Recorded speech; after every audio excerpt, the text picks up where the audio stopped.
Sampai sekarang, isu penguasaan tanah ini masih jadi salah satu akar masalah terbesar dalam konflik Palestina-Israel. Selama bertahun-tahun, berbagai upaya penyelesaian sudah dicoba.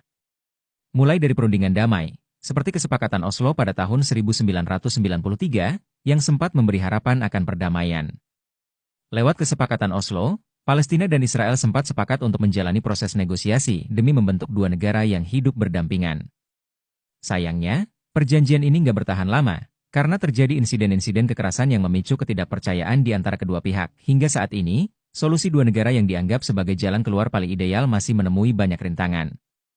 Israel dan Palestina terus berselisih soal batas wilayah, status pengungsi Palestina, dan tentunya kota Yerusalem yang dianggap suci oleh Islam, Kristen, dan Yahudi.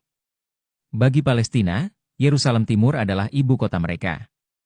Tapi bagi Israel, Yerusalem secara keseluruhan adalah ibu kota mereka yang tidak dapat dibagi. Inilah salah satu isu paling sulit yang bikin konflik ini sulit sekali diselesaikan. Tentu saja, selain konflik wilayah, ada juga berbagai kepentingan dari negara-negara besar di balik konflik ini. Amerika Serikat, misalnya, adalah sekutu erat Israel, sedangkan Palestina mendapatkan dukungan dari negara-negara Arab dan organisasi internasional lainnya. Campur tangan dari negara-negara besar ini seringkali memperumit proses perdamaian, karena masing-masing pihak punya agenda dan kepentingan politik yang berbeda. Jadi, gimana kita melihat konflik ini? Apakah mungkin suatu hari konflik ini bisa berakhir? Atau mungkin justru akan berlanjut selama bertahun-tahun lagi? Banyak orang yang berharap suatu saat nanti akan ada jalan keluar yang bisa diterima oleh kedua belah pihak.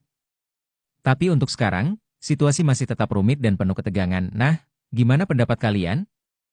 Apakah konflik ini punya solusi? Atau mungkin ini adalah konflik yang akan terus ada sepanjang sejarah? Yuk, tulis pendapat kalian di kolom komentar. Jangan lupa untuk like, subscribe, dan nyalakan lonceng agar nggak ketinggalan konten sejarah dan konflik lainnya.